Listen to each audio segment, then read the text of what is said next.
Et voilà, nous sommes live. Bonjour, bonjour tout le monde. Nous voici dans cet atelier, le défi numéro 6. Ah non, le défi numéro 7. Désolé. Donc, c'est le défi sur l'unité. Alors, les amis, si vous nous voyez bien, si vous nous entendez bien, s'il vous plaît, dites-le nous sur le chat. Dites-le nous sur le chat pour qu'on puisse voir, pour qu'on puisse savoir si tout va bien de votre côté. Alors, Franck, toi, ça va bien aujourd'hui? Ça va très bien, ça va de mieux en mieux. De Merci mieux en toi, mieux. de mieux en mieux. Ouais, je sais que tu avais une petite grippe, là. Oui, oui, oui, oui, oui, oui. On est Ouais. tous droits. Ah oui, mais c'est justement le temps des virus. Tant que c'est pas le coronavirus, tout va bien. Oh, je vais Hein? pas demander son nom, je vais pas demander son nom, mais Oui, c'est ça. Exactement. Donc, oui, les gens semblent bien nous entendre. Bonjour Annick, bonjour Sensation, bonjour Christine. Tout le monde semble bien aller. Il y a beaucoup, beaucoup de monde. Tout est OK. Alors, Franck, donc on ne voulait pas s'éterniser aujourd'hui parce qu'on a plein, plein de choses à faire. Alors, on va commencer assez rapidement. Et donc, il y a des gens qui sont actuellement du grand public que nous allons déconnecter dans environ 15 minutes. Alors, sachez que je vais vous donner l'adresse dès qu'il y aura des connexions. Pour l'instant, nous allons commencer avec ça, avec le défi de l'unité. Franck, alors tu vas nous dire un peu c'est quoi ça, l'unité? l'unité c'est l'être, c'est soi, mais c'est aussi notre but parce que nous sommes toujours à la recherche de nous-mêmes. C'est bien ça notre propos dans cette série d'ateliers d'ailleurs, c'est de s'identifier de plus en plus à ce que nous sommes et de moins en moins à ce que l'on croyait être jusqu'à présent. C'est-à-dire notre ego, notre corps, notre personne, ça c'est un peu le passé dont on s'extrait pour essayer d'aller vers le soi, vers l'être réel, qui est, bon, on dira pour aller vite, l'unité, mais c'est pas vraiment l'unité parce que l'être est une dualité. L'être est forcément une dualité, mais il est la recherche de l'unité. Il est le fait d'aller vers l'unité. C'est cela l'être. L'être n'est rien d'autre que la recherche de l'unité. Pourquoi la recherche de l'unité? Bon, ça, on s'en explique dans les cours et dans les ateliers métaphysiques. Là, on est plus dans l'ontologie, c'est-à-dire dans la, dans la pratique de la connaissance de soi. Et donc, cette unité, elle est en réalité un but. Et nous sommes la recherche de ce but. Toute l'évolution de l'univers est la recherche de ce but. Toute l'évolution de l'univers est le fait d'aller vers quelque chose. Ça n'a échappé à personne que nous allons toujours dans la même direction. On va pas un coup à droite, un coup à gauche. Je veux dire, le temps, il va toujours du passé vers le futur. Hein. Il va jamais il change jamais de sens, etc. Ce qui veut bien dire que c'est pas un hasard. Le hasard n'a rien à voir avec ça. Nous sommes la poursuite d'un but. Si c'était le hasard, eh bien, il y aurait peut-être un univers qui évoluerait 3 secondes et puis après terminé, il y a autre chose qu'un univers et un autre univers et il évoluerait pas parce qu'il n'y a aucune raison d'évoluer si c'est le hasard. Si nous évoluons, c'est parce qu'il y a un but. Et ce qui pose le plus gros problème aux scientifiques à l'heure actuelle, comme depuis 300 ans exactement, eh bien, c'est cette idée que si ce n'est pas le hasard, alors c'est le but. C'est pour ça que les physiciens sont tellement attachés à l'idée de hasard. Contre toute évidence, bien entendu. Personne n'a jamais cru véritablement au hasard. Il faut vraiment rester dans le mental à 100%, essayer de se convaincre que le hasard existe pour arriver à y croire. Et on veut y croire pourquoi? Parce qu'on a voulu s'opposer à l'idée de Dieu, c'est-à-dire à l'idée d'un but, à l'idée d'une nécessité, à l'idée de, d'une volonté ou quelque chose. Nous, on ne parle pas de Dieu. Dieu n'est pas un concept métaphysique, c'est pas notre affaire. On est là pour parler du but. Et nous allons vers quelque chose. Il faut le constater, il faut l'observer. Tout évolue toujours vers une concentration plus grande de l'énergie, n'est-ce pas? Nous sommes plus d'informations, plus de concentration d'énergie que lorsque nous étions des animaux ou des végétaux ou des minéraux. Chaque fois, l'évolution concentre l'énergie. Et elle concentre toujours dans le même sens, c'est-à-dire de la multiplicité vers l'unité. Vers l'unité, c'est-à-dire qu'au départ, nous sommes des myriades de particules atomiques, c'est la conscience qui est unique, on s'en explique abondamment dans les séminaires et dans les ateliers, dans les livres, etc., dans les cours et surtout dans le projet métaquantique, évidemment.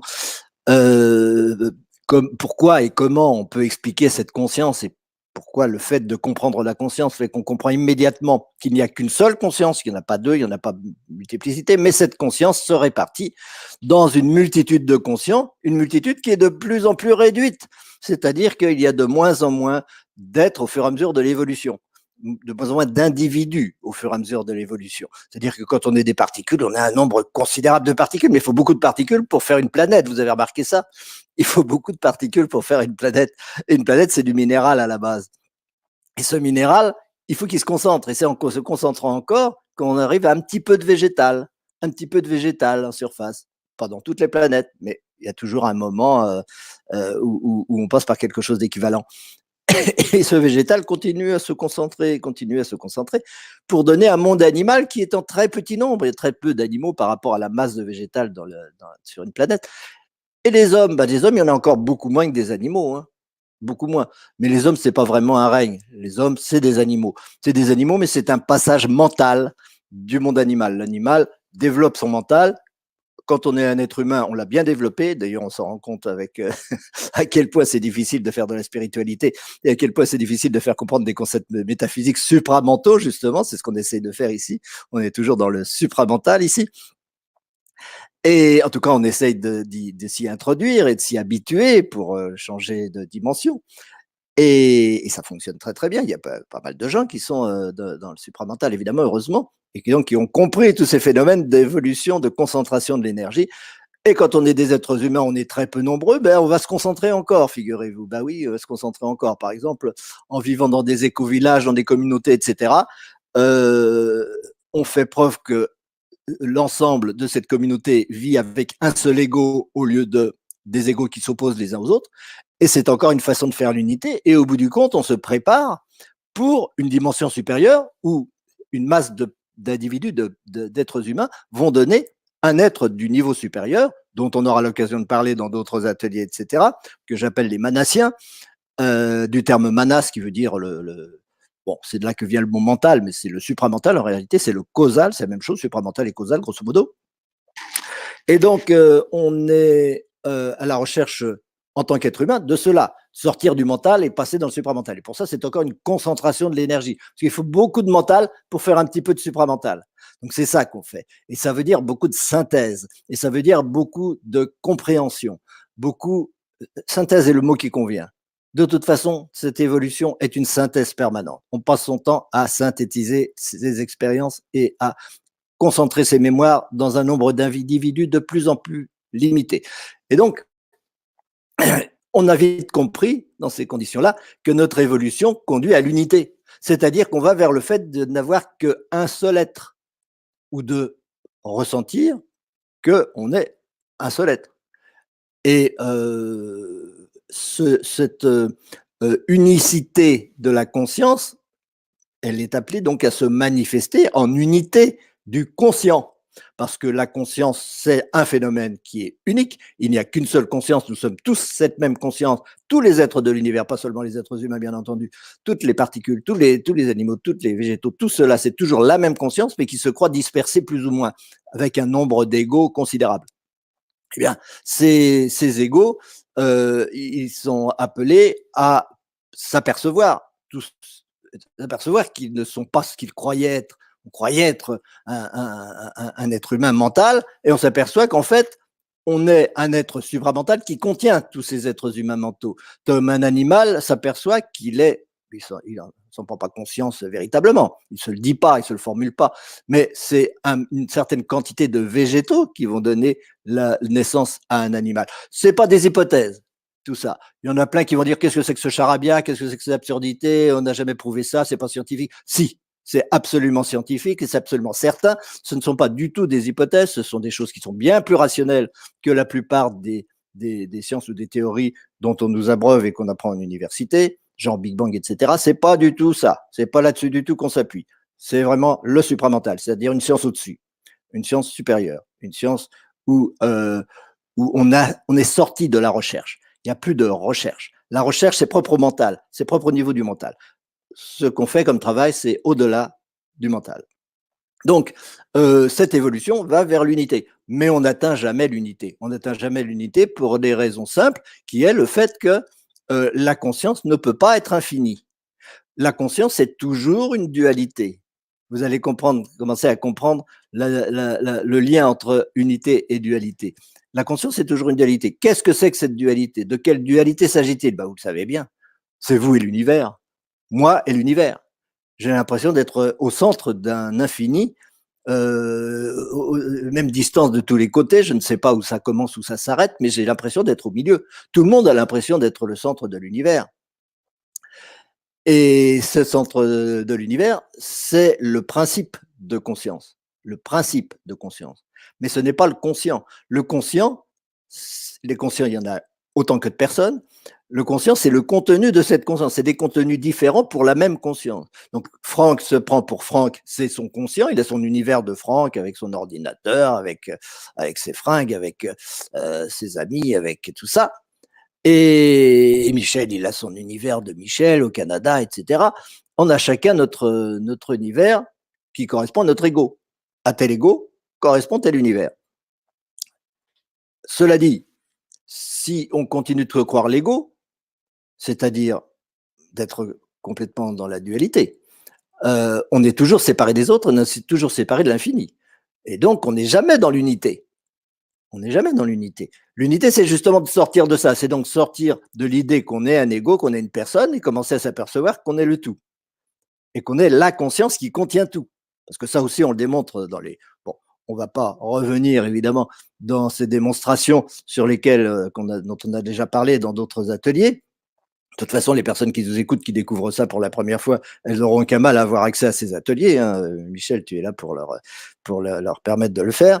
Et donc, on est là pour sortir de cette image de l'ego qui est en opposition à son univers, pour entrer dans un univers supramental où l'ego n'est plus celui qui décide, et le mental n'est plus celui qui décide, mais il y a quelque chose au-dessus qui lui laisse comprendre et qui lui fait ressentir que ce qu'il est, c'est le tout dont il a conscience, et non pas quelque chose au centre de ce dont il a conscience. On a tous l'impression d'être au centre de notre univers, mais ce n'est pas le cas.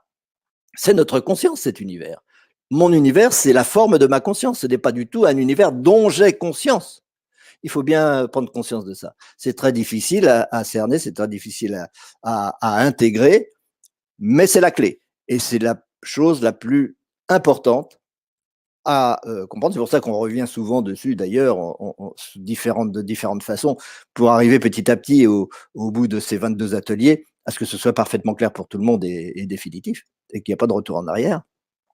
Mais c'est pas facile du tout de s'imaginer, de percevoir, de ressentir que si j'ai conscience d'une chose, c'est que cette chose est dans ma conscience et non pas extérieure à ma conscience. J'ai conscience de ce téléphone, c'est pas un objet dont j'ai conscience. C'est un objet qui est dans mon conscient et donc dans ma conscience. Mon conscient maintenant, ça consiste à avoir conscience de ce téléphone. Et il est évidemment intérieur à ma conscience, il n'est pas extérieur à ma conscience, donc il est une partie de ma conscience. Une partie de ma conscience, et donc de l'esprit, rien d'autre. C'est comme ça qu'on explique, on démontre, bon, on peut aller plus loin, mais c'est comme ça qu'on peut expliquer à tout le monde que tout est spirituel, tout est esprit. Et donc, cette attitude qui pour nous est essentielle, puisque c'est la clé de la spiritualité. La spiritualité commence véritablement lorsqu'on est ce qu'on est vraiment, c'est-à-dire quand on est le soi et qu'on n'est pas l'ego. Enfin, quand on a conscience d'être le soi et pas conscience d'être l'ego. En tout cas, on ne vit pas en tant qu'ego, mais on vit en tant que soi, et le plus possible. Jamais totalement, pour la raison que je vous ai sous-entendu tout à l'heure, qu'on n'arrive jamais à l'unité. C'est-à-dire qu'on n'arrive jamais à une conscience infinie où on se dit je suis un Et je suis le tout, et ce tout est infini, je le perçois. On ne perçoit jamais l'infini. Si on est conscient, c'est qu'on est dans la dualité. On ne peut pas être conscient et dans l'unité. Il y en a qui vont dire: «Oh, mais c'est pas vrai, moi je suis dans la méditation tous les jours, je suis dans l'unité, je vis l'unité». Oui, à peu près, à peu près. Par la méditation, par tout un tas de choses, par tout un tas d'exercices spirituels, on se sent en unité avec l'univers. Oui, on se sent en unité avec l'univers, je le dis bien. On se sent en unité avec l'univers. Ce qui veut bien dire qu'on n'est pas en unité. Parce que si on était en unité, on ne sentirait rien du tout. L'unité, c'est le néant. Si la conscience n'est plus dans la dualité, alors il n'y a plus de conscience.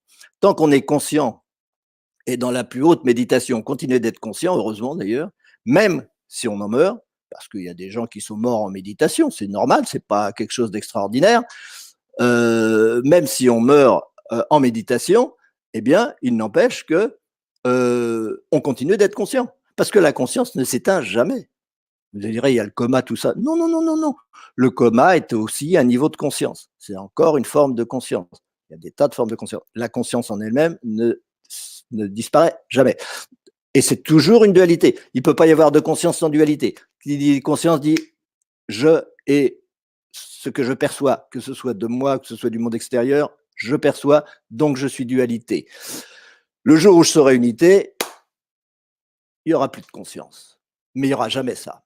La conscience est éternelle. C'est parce qu'on sait et on démontre que l'infini est impossible qu'on sait que la conscience est éternelle. Et c'est pour ça d'ailleurs qu'on va pouvoir faire toute une série d'ateliers très bientôt sur la mort, sur la vie après la mort, sur l'au-delà, etc., sur la conscience en fait, dans sa relation à la mort, parce que on peut avoir la certitude définitive que la conscience est éternelle et que donc la mort n'existe pas. En tout cas, la mort de l'être n'existe pas. La mort de l'ego, elle existe. Hein. L'ego, il meurt toutes les secondes. À chaque instant, on a un nouvel ego. On n'a pas le même ego maintenant qu'il y a 5 minutes. Tout le monde a changé un peu d'ego depuis tout à l'heure. On n'a pas la même mémoire, on n'a pas les mêmes habitudes. Il y a tout plein de choses. Nos cellules, il y en a qui sont mortes, il y en a qui sont nées, tout ça. Il y a plein de choses dans notre ego qui ont changé. Donc, c'est pas le même ego. On peut pas définir un ego. Personne ne peut jamais définir un ego. L'ego est une illusion totale. Mais c'est pas grave. On l'utilise, il est nécessaire pour certaines raisons, il est parfait, il n'y a rien à redire à ça. Vive l'ego, mais il n'empêche qu'un ego, on ne peut pas il n'est pas facile d'arrêter de s'identifier à l'ego. Ça aussi, on a expliqué les raisons pour lesquelles il est si difficile d'arrêter de s'identifier à l'ego et de commencer de s'identifier au soi. C'est très difficile. Et la raison, bon, on va pas revenir dessus parce qu'il faudrait tout réexpliquer, d'où vient la conscience, pourquoi la conscience s'identifie à un ego, où se situe précisément l'ego le sentiment de conscience dans la conscience, justement. Et toutes ces raisons font que la conscience s'identifie toujours à quelque chose de limité, toujours à quelque chose, et pas à rien, ou pas à tout. Non, c'est toujours quelque chose de délimité et de précis. Donc, cela disparaît, bien sûr. Le conscient disparaît en tant que sa forme. Pour passer à un autre conscient, à chaque instant, notre conscient change. Hein. Le conscient n'est jamais figé. C'est ça l'évolution. Il évolue tout le temps, tout le temps. La conscience n'évolue pas du tout. Ce qui évolue, c'est le conscient. C'est ce dont on a conscience qui évolue. C'est pas la conscience elle-même. La conscience est un processus éternel, permanent, immuable, absolument immuable. Et c'est cela que nous sommes en réalité. Donc c'est ce vers quoi nous allons forcément, puisque quand on n'est pas dans la vérité, on n'a qu'une tendance, c'est d'y aller. Hein. Lorsque l'absolu s'impose, il s'impose petit à petit, puisqu'il est impossible en tant que tel. Donc on y va tout le temps, on ira éternellement. C'est pour ça que l'évolution spirituelle n'a pas de fin. Tous les grands maîtres spirituels, d'ailleurs, l'ont toujours dit, l'évolution spirituelle n'a pas de fin. Il y a toujours possibilité d'aller plus loin. Bon, il faut que ça remette en cause. C'est fait pour remettre en cause plein de concepts au niveau religieux, comme au niveau de plein d'autres choses, bien sûr. Au niveau scientifique d'abord, mais ça, c'est facile. Ensuite, c'est au niveau spirituel. C'est plus difficile de remettre en cause les concepts spirituels que les concepts scientifiques. Enfin, physiques, disons, parce que scientifique, c'est autre chose que physique. La physique, c'est pas scientifique, beaucoup plus scientifique que ça. Bref, on va vers l'unité, on n'y est pas, donc on est toujours dans la dualité. Et voilà là où se trouve le sens de cet atelier qu'on va développer tout à l'heure. C'est cette relation à la dualité. La spiritualité, c'est la relation à cette dualité une fois qu'on a compris qu'on n'est pas la dualité, bien qu'on a l'impression d'être la dualité. On a l'impression, enfin, c'est pas très juste ce que je viens de vous dire. On n'a pas l'impression d'être de la dualité parce qu'on est la conscience. La conscience, c'est la dualité, mais on a l'impression d'être le support, le contenu, la manifestation de cette dualité qui est l'opposition de quelque chose à autre chose. Quelque chose que je considère comme étant moi à autre chose que je considère comme étant mon univers. Et bien, cette dualité-là, elle change tout le temps, elle évolue tout le temps vers le sentiment qu'il n'y a pas de séparation, qu'il n'y a jamais eu de séparation, qu'il n'y aura jamais de séparation. En réalité. Mais cette évolution, elle prend l'éternité. Donc, on y va, on va toujours vers l'unité. Et cela veut dire qu'il ne faut pas haïr ou détester ou regretter la dualité. Ce qu'on fait généralement dans les milieux spirituels. Hein. Dans les milieux spirituels, on est toujours contre l'ego, on est toujours contre le mental, on est toujours contre la dualité. On veut détruire tout ça, on veut que tout ça disparaisse. Et c'est absurde. Cela ne disparaîtra jamais, cela est absolument indispensable. C'est grâce à la dualité que nous pouvons aller vers l'unité. C'est grâce au corps, à l'ego que nous pouvons nous rendre compte que nous sommes le soi. C'est grâce au mental que nous pouvons devenir supramentaux. S'il n'y avait pas le mental, on ne pourrait pas devenir supramentaux. On ne va pas supprimer le mental et devenir supramentaux, ce n'est pas possible.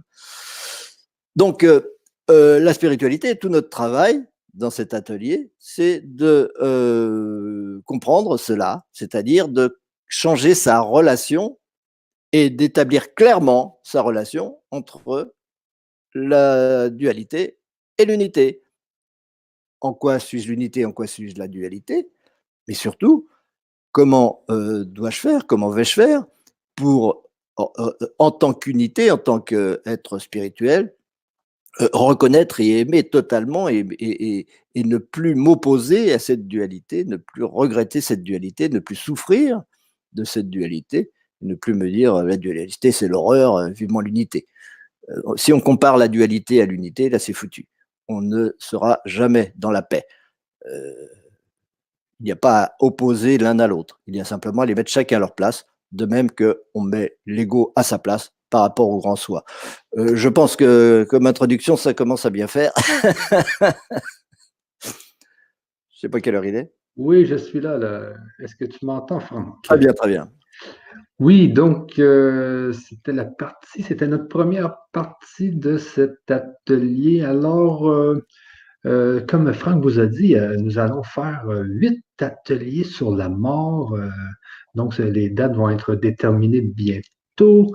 Et puis, ben, vous allez pouvoir avoir une conférence justement lundi prochain. Donc, c'est une Vibra-conférence lundi le 20, ça peut lundi le 17 à 20 heures. Donc, nous allons faire une conférence sur ces 8 nouveaux ateliers, désolé. Donc, vous allez voir comment ça fonctionne exactement, de quoi on va parler dans ces 8 ateliers, parce que c'est important pour tout le monde de bien comprendre ce concept de la mort et de la réincarnation et tout. Donc, Franck, si tu peux nous en dire un peu plus, je peux vous mettre aussi sur le chat justement la description de ces 8 nouveaux ateliers qui est, attendez un peu, je viens de vous le mettre sur le chat. Donc, le titre, c'est Ne plus avoir peur de la mort. La description, c'est Avez-vous eu plusieurs vies? En aurez-vous d'autres? Les réponses inédites de la science métaphysique athénienne au-delà du quantique.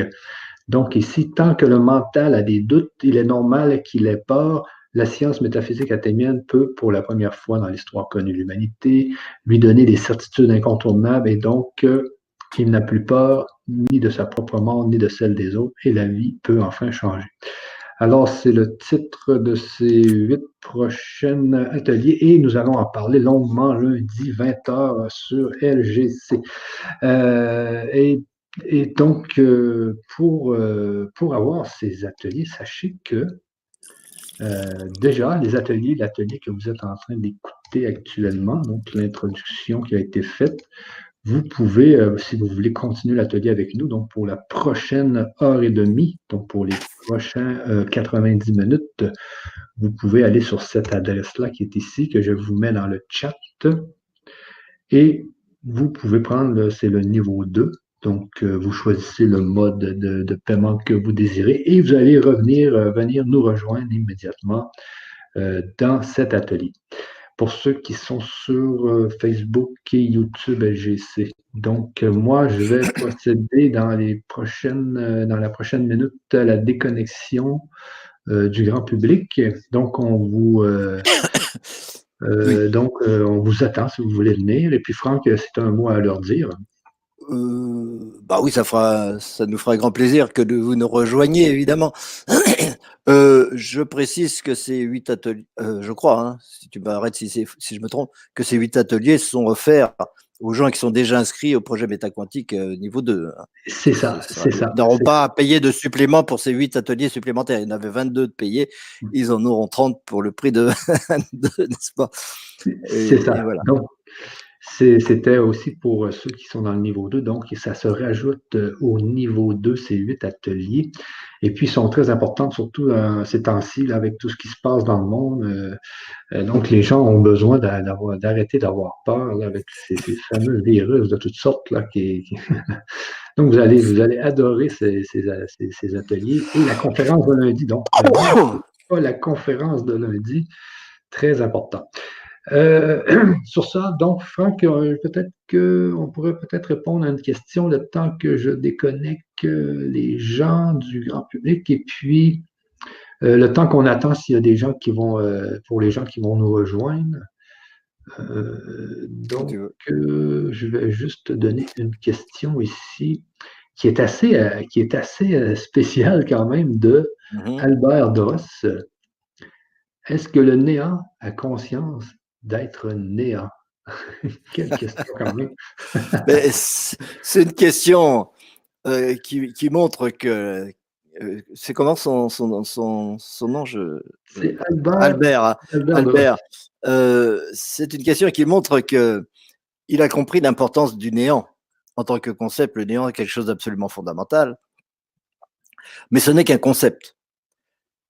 C'est pas une réalité. Nous sommes l'être. Et évidemment, on peut toujours, c'est un paradoxe. C'est-à-dire que l'être, il est présent et donc il est nul.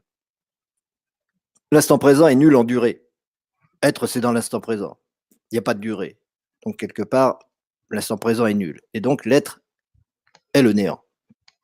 Maintenant, cet absolu n'est jamais atteint pour des raisons qu'on explique par ailleurs. Il n'est jamais réalisé. Et nous sommes le fait d'y aller.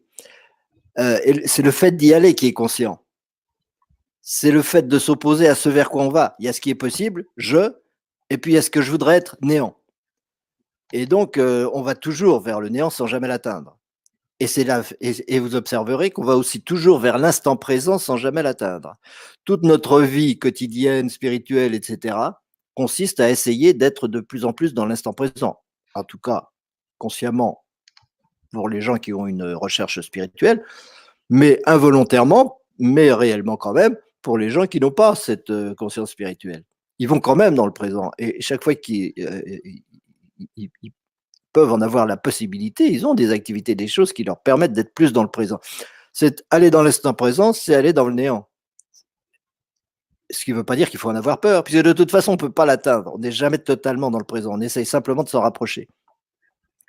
Donc, ça veut dire quoi? Ça veut dire que si on y était, il n'y aurait pas de conscience. Donc, le néant n'est pas conscient. De toute façon, c'est clair, le néant n'est pas conscient. Autrement qu'à travers nous, évidemment, on peut le dire, à travers la multitude des conscients, on peut dire cela, c'est l'instant présent, donc c'est le néant, et donc il est conscient. Mais c'est un paradoxe dont on ne sortira jamais.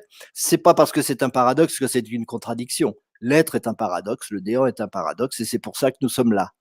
Mais c'est pour ça, mais ce paradoxe peut être compris, il peut être expliqué, on peut en tenir compte, on peut l'assimiler, on peut le comprendre totalement, on peut en expliquer les causes exhaustivement. C'est pas pour ça qu'on peut le vivre ou l'annuler. On n'annulera jamais ce paradoxe, ce sera toujours un paradoxe, on sera toujours à la fois l'être et à la fois le néant. Donc si on se dit je suis le néant, on dit bah oui, le néant est conscient. Mais si on se dit le néant, ce n'est que le but de la conscience, donc l'instant présent, là, il n'y aura plus Il n'y aura plus de conscience et donc le néant, en tant que concept, en tant que nécessité, on peut dire qu'il n'est pas conscient. Bon, être et ne pas être, c'est la réponse. Hein. Ça l'a toujours été. Être et ne pas être. Hein. Merci Albert. C'est ça. Donc, comme on avait dit la dernière fois, on va répondre aux questions quand même à une autre question, si on a le temps ici. Ici, j'ai Sandrine qui me dit l'âme a traversé les planètes de Pluton, Neptune, Uranus, Saturne, Jupiter, Mars, Vénus, Mercure en y séjournant pour construire son incarnation et son identité astrale, Lune, Soleil. Je ne sais pas si ça te dit quelque chose. Hein? Ça, c'est ce qu'on dit en astrosophie, c'est-à-dire la science spirituelle des astres. Oui, on peut le dire comme ça. C'est difficile de dire cela comme une réalité physique, mais on peut le dire qu'on a intégré toutes ces sphères célestes les unes après les autres pour être ce que nous sommes maintenant. Mais quelle est sa demande précise? Tu peux me la relire parce que je ne vois pas. Non, c'était plus une expression, donc c'était pas vraiment une question, c'était juste, elle disait juste l'âme a traversé les planètes Pluton, Neptune, Uranus, Saturne, Jupiter, Mars, Vénus, Mercure, en y séjournant pour construire son incarnation et son identité astrale, Lune, Soleil. Oui, ça me choque pas comme façon de le dire, mais on en parle rarement. Et puis, de toute façon, c'est de l'âme dont il s'agit, donc c'est pas la conscience en tant que telle. Et nous, on en parle rarement. On en parlera un peu, évidemment, avec la mort.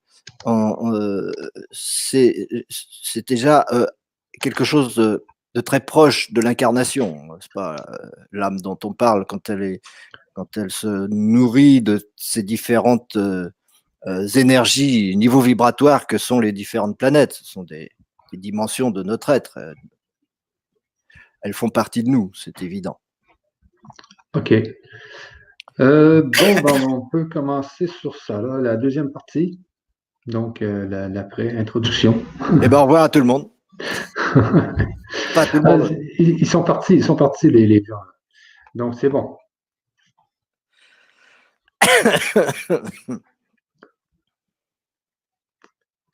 Voilà. C'est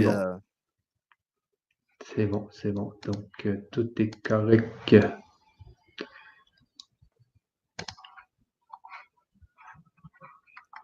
On peut y aller comme ça.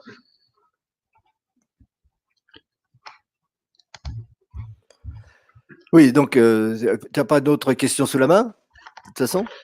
Non. Un peu, donc, pour l'instant. Bon, donc, oui, on a... Je n'ai peut-être un autre, là s'il y a des gens qui attendent. Donc, nous sommes des êtres spirituels venus faire l'expérience humaine. Qu'est-ce que tu penses de ça? Oui, la conscience, c'est l'être, évidemment, spirituel, et il se donne l'impression d'être un être humain pendant un certain temps, comme il s'est donné l'impression d'être des animaux, des végétaux, des minéraux, tout ça. Ce sont des expériences. L'humain est une expérience parmi d'autres, et puis au-delà de l'humain, il y a plein d'autres expériences à vivre, d'autres incarnations différentes qui sont pas sous une forme aussi physique, aussi matérielle que notre incarnation physique. C'est pas la même dimension, c'est pas la même densité, plus exactement. Et on y va, de toute façon. OK. C'est bien. L'être humain est une expérience de l'être spirituel que nous sommes, oui, on peut le dire.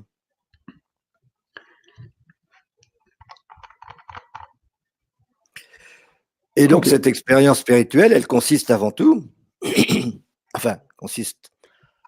est tout le temps, pardon, elle est toujours liée à une relation au monde extérieur. C'est la dualité. La dualité, c'est ça qui justifie notre relation au monde extérieur. On a l'impression d'être deux, on a l'impression qu'il y a quelque chose d'autre que soi. Donc, étant donné étant donné que cet univers que nous croyons à l'extérieur de nous-mêmes, c'est en fait notre réalité, c'est en fait une partie de nous, nous ressentons au fond de nous-mêmes le besoin de nous y unir. C'est tout à fait clair. C'est parce que c'est notre réalité et que, en tant qu'être séparé, en tant qu'individu matérialisé, euh, nous nous sentons absolument séparés de ce monde extérieur ou des autres individus qui peuplent ce monde extérieur. Évidemment, nous ressentons un besoin de communiquer avec, un besoin de ressentir cela, de les prendre dans nos bras, de les aimer, de leur parler, de communiquer ou de les manger ou de les tuer, etc. Tout ça, c'est des relations.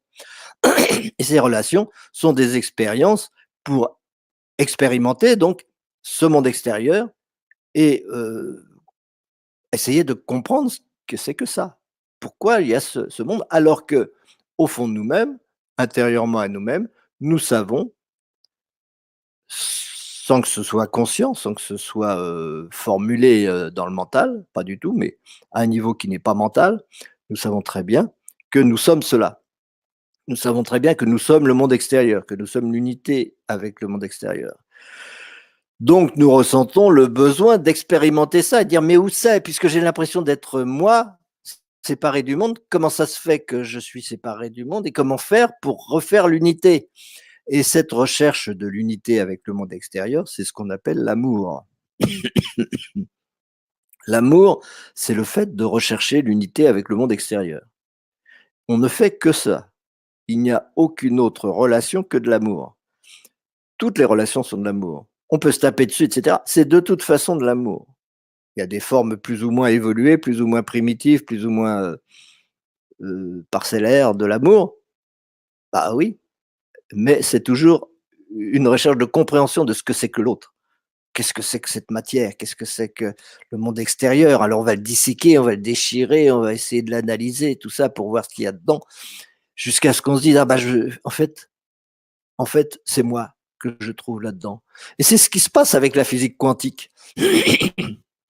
La mécanique quantique est une étape de la recherche, donc une étape du mental, où on a beaucoup trituré la matière, on a beaucoup détruit la matière, on s'est beaucoup confronté à la matière pour s'apercevoir que la matière n'existe pas et qu'au bout de compte, on trouve quoi? On trouve la conscience, c'est-à-dire l'acte d'observation. L'acte d'observation, le fait que la matière n'existe pas en fait, mais elle ne se manifeste que parce que il y a la conscience de cette matière. Alors ça, c'est quand même extraordinaire, mais cette démarche qu'on dit scientifique, qui est propre à ce dernier siècle, quoi, disons, eh bien, elle est très significative et elle est bien le signe que notre civilisation est en train de dépasser l'étape mentale. Elle est en train de dépasser l'étape de la recherche pour passer dans la connaissance. Et, et cette étape de la physique quantique est très importante en réalité. Elle est très importante parce que on a été jusqu'à casser les atomes, essayer de casser les particules et percuter les unes par rapport aux autres. Bon, c'est pas exactement la réalité, la percussion des particules, mais enfin, c'est comme ça qu'on l'interprète. Pour essayer d'en sortir la substance, la substantifique moelle, et s'apercevoir qu'en fait, il n'y a rien. Donc, on se retrouve face au néant quelque part. Et c'est normal. Il n'y a jamais eu que ça, il y aura toujours que ça. Et c'est comme ça qu'on fait l'unité. C'est une façon comme une autre de faire l'unité. En étant parti d'attitudes minérales. L'amour au niveau du minéral, on en a déjà parlé, c'est ce qu'on appelle la gravitation, la gravité plus exactement, le fait de se coller au sol. Vous avez tous les pieds par terre a priori, donc vous êtes en tant que personne soumis à la gravitation, mais cette gravitation, c'est votre corps minéral. C'est le minéral en vous qui cherche l'amour, qui cherche l'unité avec le reste du minéral, avec le reste du monde qu'il a sous la main, c'est-à-dire, où c'est les pieds, c'est-à-dire la planète, entre autres. Mais c'est vrai aussi pour toutes les autres formes de matière, même si l'attraction n'est pas la même entre des différents éléments de la matière qui nous environne, apparemment. Et donc, cette façon la gravitation, c'est une forme de l'amour qui est assez primitive, qui est celle du minéral en nous. Et comme nous sommes minéral, nous avons un corps minéral, eh bien, nous sommes soumis à cette gravitation. Mais c'est de l'amour. Et puis, il y a au-dessus des formes d'amour plus subtiles, qui sont les formes d'amour éthériques. Forme d'amour éthérique, c'est notre façon d'échanger, d'agiter, de mouvoir cette matière, de faire que cette matière est fluide, qu'elle devient vivante, etc. C'est ça l'éthérique. On en avait parlé aussi. Et cet éthérique, donc, il est une forme d'amour, il est une façon de manifester de l'amour différente. Et puis il y a le monde, ça correspond au monde végétal, et puis il y a le monde animal, où puisqu'on a sorti ses racines du sol et qu'on est devenu autonome, indépendant du sol, on n'a plus besoin de rester en place, ben on peut aller chercher des partenaires un peu partout dans notre univers, et c'est une autre forme d'amour, une forme d'amour physique, une forme d'amour toujours extérieure. Et puis il y a d'autres formes d'amour. Nous, on est en train de parler à travers, à travers Internet. C'est une forme extrêmement humaine de communiquer et de s'aimer. Mais c'est une façon de s'aimer. C'est-à-dire que si je vous parle et si vous m'écoutez, et si je vous écoute et si vous me parlez, c'est parce que nous avons envie de communiquer pour faire l'unité entre nous. C'est-à-dire de savoir si nous sommes le même être ou pas, si nous ressentons les mêmes choses, si nous comprenons les mêmes choses. Et ça, c'est de l'amour. C'est la façon d'essayer de vivre cette unité avec avec le monde extérieur. Et c'est une façon qui est plus subtile, plus avancée que les formes d'amour qui nous précèdent, qui précèdent cela. Et c'est pas la dernière. Il y a des formes d'amour à n'en plus finir, beaucoup plus évoluées que celle-là. Mais c'est aussi une forme d'amour. Donc il n'y a que l'amour, puisque c'est toujours la recherche de l'unité, la recherche que consciemment, je vais m'apercevoir que tout est moi, que je contiens tout, qu'il n'y a rien d'extérieur à moi. Je suis l'absolu, je suis le tout. On n'arrivera jamais à cette conscience totale, mais on s'en rapproche. Excusez-moi, j'ai besoin de les remettre. Donc, toutes ces formes d'amour sont des formes de relation au monde extérieur parce que nous avons l'impression d'être séparés du monde extérieur. On part de la séparation absolue pour aller vers l'unité absolue. On ne part pas de l'unité pour tomber dans la relativité. Pas du tout. On n'a jamais été dans l'unité. C'est très important parce que c'est même une des clés les plus importantes de la spiritualité, c'est de cesser de croire qu'on a chuté, qu'il y a une chute, qu'on a été dans l'unité et que pour une raison quelconque, on a péché, je ne sais quoi, on est tombé, ah, nous voilà dans la dualité. Il y en a qui pensent même, et ça on aura l'occasion d'en parler dans nos 8 prochains ateliers là, sur la mort, il y en a qui disent, bah, c'est dans la matière qu'on est séparés les uns des autres, qu'on est dans la dualité, alors que quand on est dans l'au-delà, avant de naître, avant de vivre physiquement, eh bien, on était dans l'unité. Pas du tout. On n'était pas du tout dans l'unité. On était dans une dualité plus subtile, mais on n'était pas dans l'unité du tout. On était conscient. On était toujours totalement conscient, même davantage conscient que ce qu'on peut être conscient maintenant. Enfin, si on peut dire. Donc, on ne vient pas de l'unité pour tomber dans la dualité. Jamais de la vie. On est toujours venu de la séparation absolue pour aller vers l'unité absolue. Et autant la séparation absolue n'existe pas, n'a jamais existé, n'existera jamais, autant l'unité absolue n'existe pas, n'a jamais existé, n'existera jamais. Tout est entre les deux. Alors vous allez dire, mais il y a quand même un commencement à tout ça, etc. Là, on est en pleine théorie, évidemment, mais c'est la meilleure compréhension, c'est de comprendre ces choses jusqu'au bout qui va transformer vos comportements, qui va transformer votre relation au monde, qui va transformer votre relation à vous-même, qui va transformer tout ça. Nous, notre méthode spirituelle, c'est pas de faire de la pratique méditative par rapport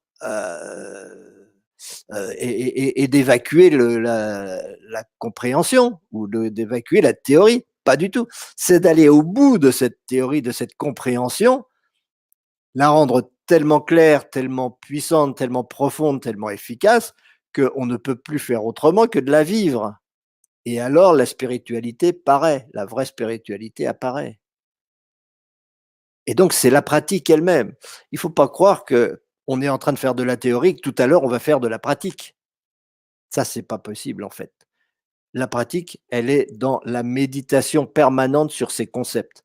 C'est dans l'intégration permanente de ces concepts de mieux en mieux, comprendre de mieux en mieux ce que c'est que soi et ne plus pouvoir y échapper au bout d'un moment. Je sais ce que c'est que soi, je ne peux plus faire autrement que d'être le soi et donc je le vis à chaque instant. Ce sera jamais total, ce sera jamais aussi absolu que ce que je viens de dire, mais c'est ce vers quoi on tend. Et on y tend parce que c'est notre réalité. C'est notre réalité potentielle, c'est notre vocation, disons. C'est notre nécessité. Nécessité qu'on n'atteint jamais. Et donc, on est toujours en progression vers ça. Alors, pardon, on disait, bah, il y a un commencement alors, puisqu'on est quelque part dans l'évolution, donc il y a eu un commencement. Non. Tous ces niveaux d'évolution, tous ces niveaux d'amour, tous ces niveaux de relation entre la séparation absolue qui n'existe pas et l'unité absolue qui n'existe pas non plus, d'ailleurs, c'est la même chose. Tous ces niveaux d'amour existent en même temps, mais ils ne peuvent pas être vécus en même temps. C'est-à-dire que vivre, c'est vivre un niveau d'amour et pas un autre. Et comme tous sont vécus, chacun d'entre nous en vit un. Et un seul à la fois. Et tous, évidemment, sont nécessaires les uns aux autres à cause de ça.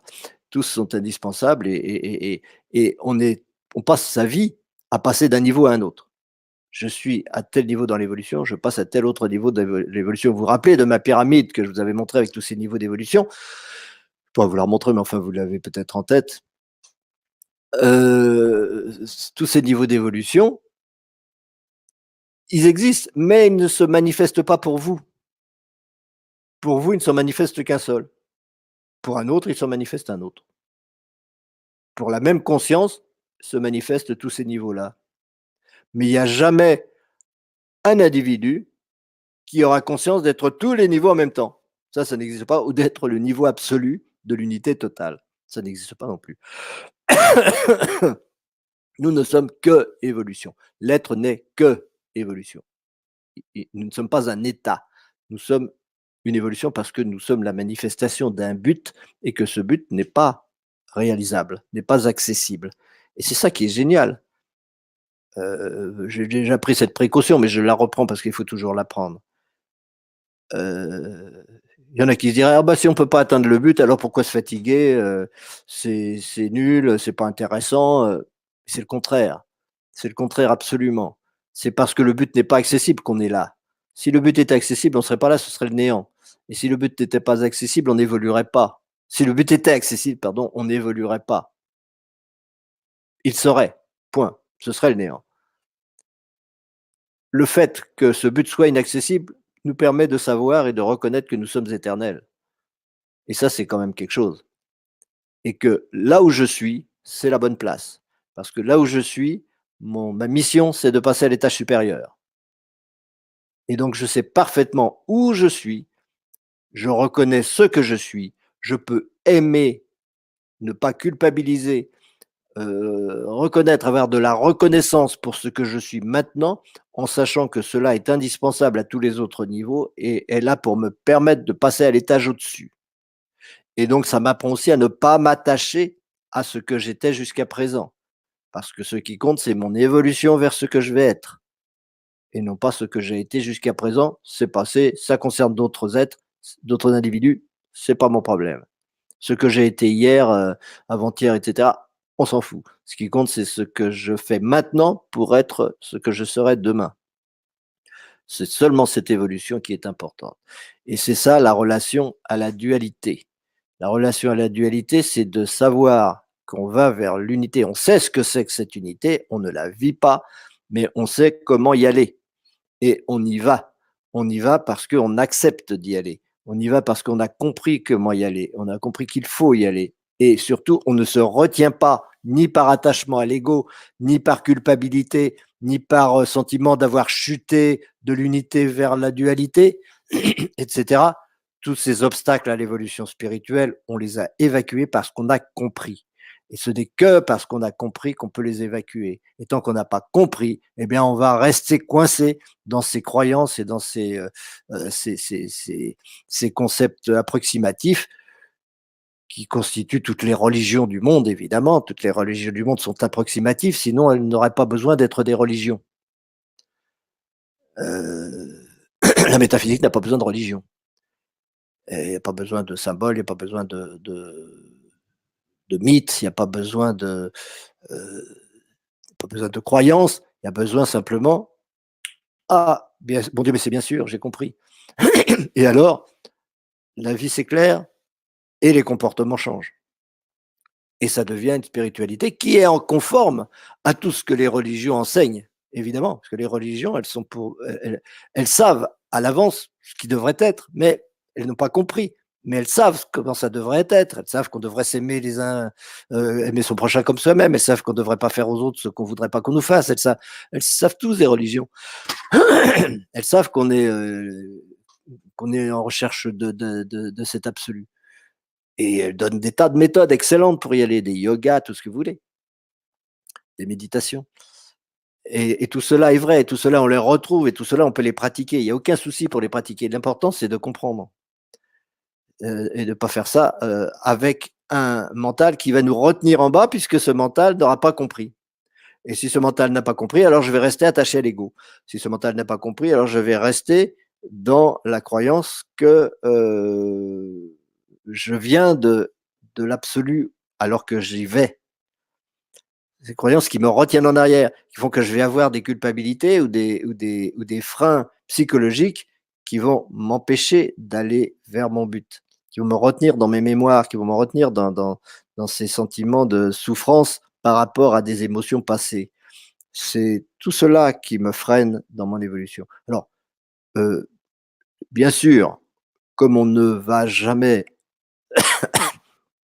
à vitesse infinie vers l'infini, sinon on y serait, on est toujours freiné un peu. Et c'est normal. On aura toujours des mémoires. On aura toujours un certain attachement à l'ego. Mais l'important, c'est de le faire reculer et de savoir le faire reculer, d'être témoin de ce recul, de ces attachements et de ces freins à notre évolution spirituelle. Donc, tout ça, c'est la relation à l'unité. La relation à l'unité, c'est pas dire oh il y a l'unité, c'est merveilleux, quelle chance ils ont ceux qui sont dans l'unité, ou Dieu c'est l'unité, c'est magnifique, et moi je suis nul. Moi je suis rien à côté parce que je ne suis pas l'unité, je suis dans la dualité, quelle horreur, je vais foutre des claques parce que je suis dans la dualité. Et puis quoi encore? C'est pas vrai, ça n'a pas de sens. Il n'y a pas l'unité. L'unité n'est pas vécue, elle n'est pas vécue consciemment. C'est un but et ça restera toujours un but, c'est parce que c'est un but que nous sommes là et que nous y allons. Et donc c'est grâce à ce but que nous sommes. Nous n'avons pas à nous comparer à quelque chose qui n'est pas parce que si c'était, ben, nous ne serions pas là, nous ne serions pas conscients. Il n'y aurait pas la relativité, il n'y aurait pas la dualité, il n'y aurait pas tout ça. Il n'y aurait que l'unité. Il n'y a aucune raison, si c'est l'unité, qu'il y ait la dualité. Non, l'unité n'a besoin de la dualité que parce que c'est un but et non pas une réalité. Vous comprenez ça?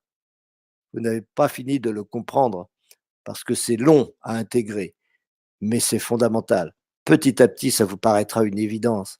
Petit à petit, vous comprendrez, ah ben oui, mais ce que je croyais être Dieu, c'est un but, c'est une nécessité, mais ce n'est pas une réalité. Et c'est parce que c'est un but qu'il est créateur, parce que le but est la seule source d'énergie. Et nous sommes cette énergie. Nous sommes la manifestation de cette énergie sous toutes ses formes, en permanence, à la recherche de cet univers extérieur que l'on cherche à intégrer par amour et que l'on n'intègre jamais totalement. On fait pour le mieux. Et parce qu'on fait pour le mieux, on sait qu'on est parfait, parce que c'est parfait de faire pour le mieux. Si on se comparait à l'unité, mais on se détesterait tout le temps. Et c'est ce qui se passe d'ailleurs. tous autant que vous nous écoutez ici, qui peut dire qu'il s'aime lui-même? Qui peut dire qu'il est en gratitude permanente avec lui-même, de dire ah, je suis comme je suis, avec deux bras, deux jambes, et puis j'ai une tête comme ci, un nez comme ça, des oreilles comme ça, des cheveux comme ça. C'est merveilleux, c'est super. Qui le dit? On est tous en train de se dire ah bah, je suis pas tellement bien, je suis pas tellement gentil, je suis pas tellement bon, je suis pas tellement intelligent, je suis pas tellement ceci, cela. Ah oui, on se le dit. Pourquoi? Parce qu'on se compare à un absolu. On se compare à une perfection, mais il n'y a pas la perfection. Il n'y a que l'évolution vers la perfection. Et que donc toutes les imperfections sont parfaites. Toutes les imperfections sont parfaites. Et c'est cela qu'il faut aimer. Parce que si je n'aime pas l'imperfection, il n'y a rien d'autre à aimer. Si je n'aime pas la dualité, il n'y a rien d'autre à aimer. Ça ne veut rien dire d'aimer l'unité. Ça ne veut rien dire d'aimer Dieu en réalité. Ça ne veut rien dire parce que si c'est le cas, il n'y a plus d'amour. Pour qu'il y ait amour, il faut qu'il y ait dualité.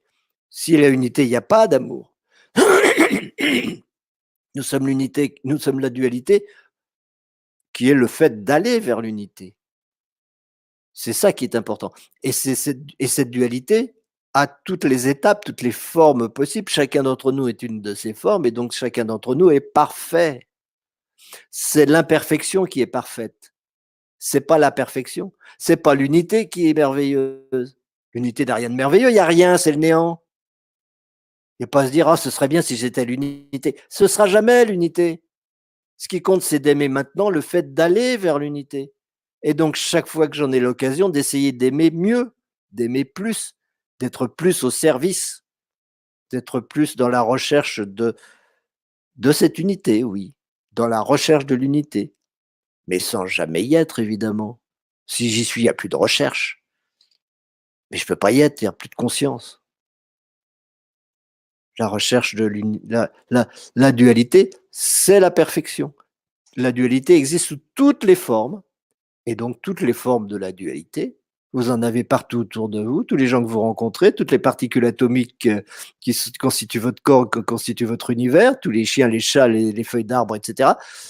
Toutes ces formes de dualité sont la conscience dualiste qui se croit quelque chose parce qu'elle ne peut pas se croire rien et parce qu'elle ne peut pas se croire tout, et qui, se croyant quelque chose, est parfaite dans ce rôle, parce que ce rôle est toujours un appel vers mieux, vers quelque chose de plus grand, de plus unitaire, de plus amour. Et donc tout cela est excellent, tout cela est parfait. Vous vous rendez compte à quel point la paix, l'amour, la joie, la gratitude peuvent naître de la compréhension de ce que c'est que soi?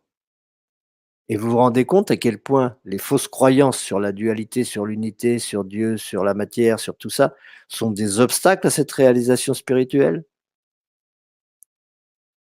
Vous comprenez, vous le méditez, et vous allez voir à quelle vitesse vous allez avancer. Car ça va beaucoup plus vite après. Il n'y a plus besoin de 50 vies une fois qu'on a compris. Une vie devrait suffire pour ne plus avoir besoin d'être dans ce style d'incarnation, puisque on va vite atteindre le niveau d'amour maximum que ce type d'incarnation permet, et donc on passera à des étapes supérieures. Bon, on parlera de ça quand on parlera de la mort, de la réincarnation et tout ça, c'est pas tout à fait le sujet. Où en est-on, Michel? Oui, est-ce que tu m'entends bien? Ouais, Ouais, très bien. très bien. Donc, pour l'instant, il n'y avait pas de questions. Les gens suivent. Je voulais dire aussi pour le fameux groupe Facebook, donc je vais vous mettre, parce que j'ai eu des adresses email cette semaine, mais on n'a pas été capable de les mettre dans le groupe. Donc, ce que vous allez faire, les amis, c'est que vous allez aller sur l'adresse que je vais vous mettre dans le chat, juste ici, là. Et vous allez tout simplement aller vous inscrire dans ce groupe-là, puis nous allons vous valider, parce que là, j'ai reçu des adresses email Et puis, on entrait les adresses email, puis ça indiquait que l'adresse email n'existait pas dans Facebook. Donc, l'idéal, c'est vraiment là, d'aller vous inscrire sur cette adresse. Et puis, je vais vous la montrer ici directement dans la vidéo. Donc, on voit ici, c'est facebook.com/groupe avec un S/projet métaquantique client. Donc, vous avez juste à cliquer sur ce lien et puis vous allez pouvoir vous inscrire dans le groupe. Donc là, j'enlève ça ici. Et puis, pour ce qui est, si vous avez des questions, bien sûr, vous les posez, les amis, dans le chat. Et puis, Franck, moi, j'avais une question.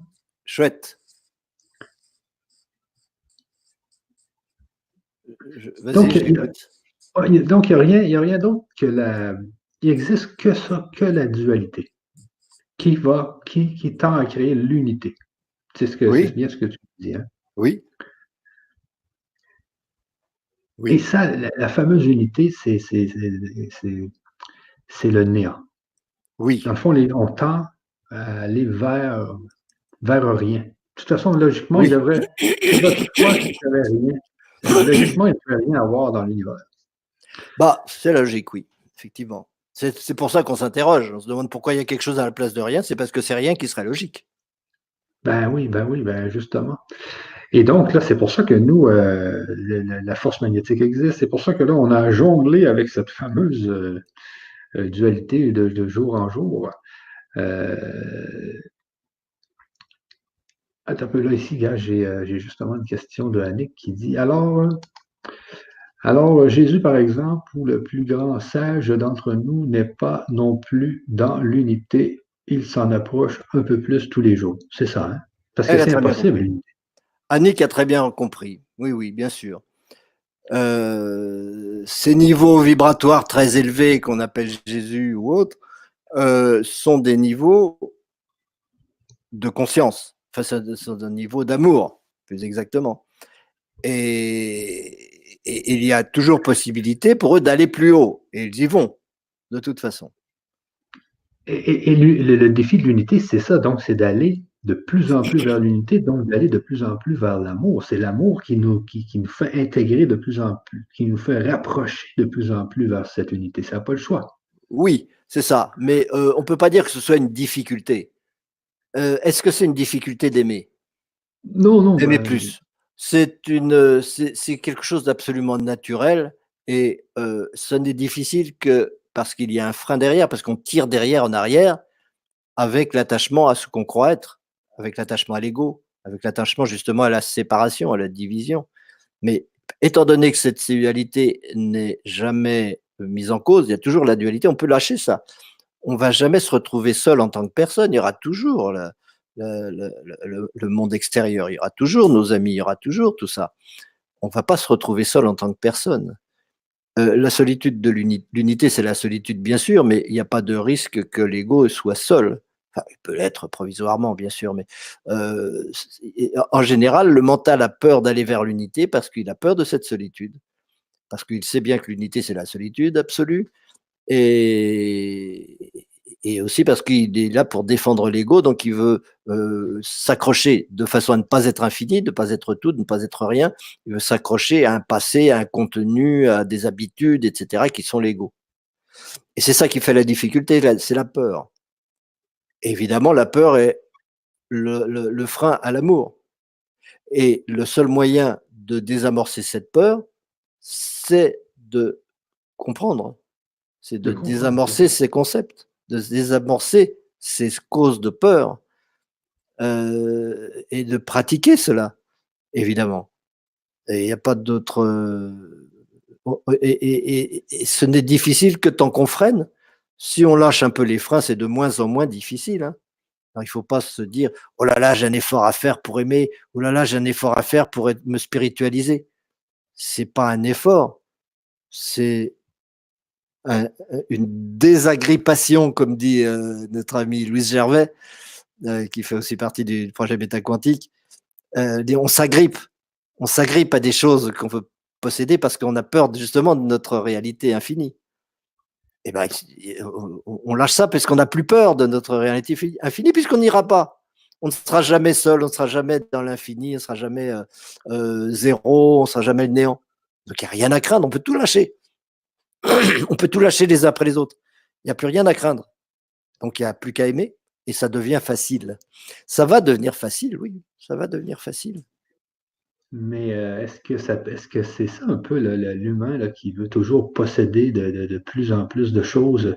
C'est pas justement qu'il essaie d'aller vers l'unité en s'appropriant des choses, en pensant que c'est ou en Oui, mangeant je oui, sais pas si tu vois ce que je veux dire, c'est qu'on oui, essaie ces actes-là de l'ego sont peut-être déviants, mais c'est quand même quelque chose qui nous tire à prendre le plus de choses possible pour être plus dans l'unité, là.